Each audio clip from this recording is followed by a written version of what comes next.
Quicksilver 720. Yes. The Heidi fan. He did post a thread, asking our opinions on it, and I easily said that it is the best film I've seen this summer. It is. It is the right above of Star Trek. Yeah, I would put this above Star Trek. Actually, I would probably combine Star Trek and Hurt Locker at number 2, or tie them, and then this is easily number 1. Well, I mean, the best. It's weird the way. Of course, the story is that these aliens have been living on Earth for a couple of decades now, and what now? 29 according to the 2 trailer. decades. Yes, a little over 2 decades. Yeah. So, but yeah, they've been 29 wouldn't be close to 3 decades. It is. That's why I just wanted to leave it at a few corrected decades. it, 29. But yeah, so they've been living in these.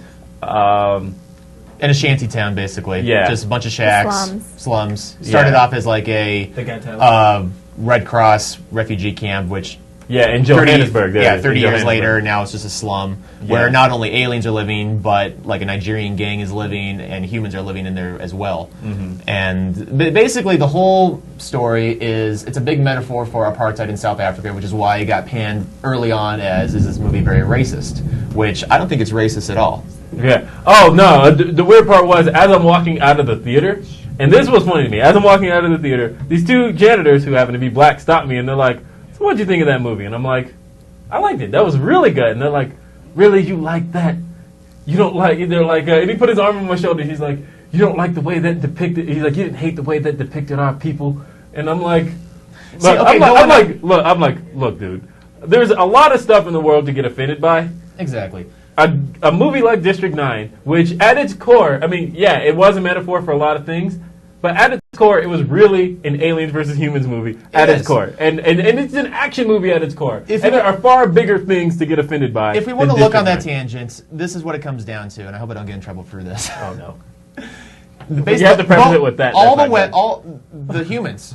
The humans that are ideally in control, they want the weapons from the aliens. There's 2 groups. There's the Nigerian crazy gang, and there's the MNU, who are mainly white. Both are depicted, yes, in kind of bad terms, very brutal kinds of people, but in a way, that's what it is in South Africa. You have black gangs that are very brutal, and you have a corrupt white military that can be brutal too. So it basically depicts it all the way it is, except that you have aliens now. Sure. I'll stay away from that. But you can touch it, man. I don't care. No, what I will say though is really where I think this movie succeeded is that most alien war movies we see are generally it's humans versus aliens. There's nothing new. That's something we've seen a million times before. But what this did differently is it depicted for the first time the aliens as the protagonists and the humans as the bad guys. And exactly, that's what I was basically getting at. Is that take it racist or not, the humans are basically the bad guys, whether they're the Nigerian gang, whether they're the white MNUs. They're both depicted as being, these brutal. They don't give a crap about the welfare of the aliens. They only want what they have. And that's where I think this movie succeeded in its storytelling. In that, it got me to get there were points during the movie where I'm like, "No, Christopher, you have to make it. You have to make it to the ship." And it's like, it's weird that humans are getting their heads blown off, and there's so much shit going on, but yet it's a lot more bloody than I thought it would be. Yeah, well, and that's part of what made me compare this to Starship Troopers, and the fact just in the bloodiness itself, and seeing humans getting their heads blown off and stuff like that. But the difference here is that humans are getting murdered, and for the first time in the movie, I'm like, yes. And it's like, I want to see these aliens succeed. I want to see them make it home.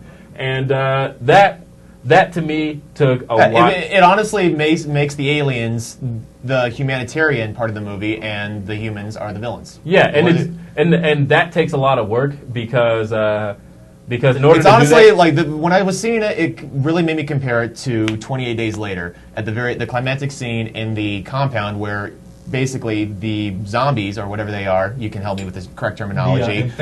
The infected are, in fact, the good guys, and the military humans are the bad guys, and that you're sympathizing with the non-humans. And that's basically the exact same way I got with this movie, and that's why it's phenomenal. Where this goes a little further than 28 Days Later is the fact that in 28 Days Later, they're still human. But what they are. Yeah, but here, it took a lot of having to, in order to make something like that work, you have to almost personify non-human beings. but and that's where I thought that this worked so well, in that I actually cared what happened to the little one and what happened to Christopher. Exactly. And of course, it mainly centers around the story of Vicus. We didn't even mention that. Yeah. That it's really Vicus' story in that something happens to him, and suddenly now he's on the run. He's a fugitive. Yeah.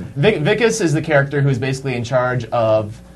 Well, he's not head of MNU, but he's basically the one in charge of the field who has to go out and take care of business. Something happens to him, and now he is the only place he can hide is with the aliens. You know, Yeah. he was against the aliens for so long. Now his only friends are the aliens. You see the friendship come together between Vicus and Christopher, and it's almost a buddy movie for a little bit. Yeah, but that I thought was really good. And Vicus was a very Michael Scott-like character in the beginning. You know, the first time you see him, he's he's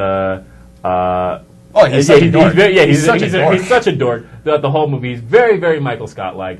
And then because the movie does start out very mockumentary-like, and even then it does. And that's another reason we loved it too. Is just I love the whole. You know, you see the little MNU logo in the bottom of the screen the entire time, as if it's being told through their interviewer and their camera. Then you see like the security cameras when they're operating on the prawns, and then it just the different methods of filmmaking that went into this. Is just and honestly, the shaky cam always remains impressive to me in CG movies, or movies with CG, simply because, you know, it's like, you know, they have to keep everything consistent. I loved it because there wasn't as much shaky cam as I expected there to be. Half the reason I couldn't stand Cloverfield was because it was just shaky the entire time.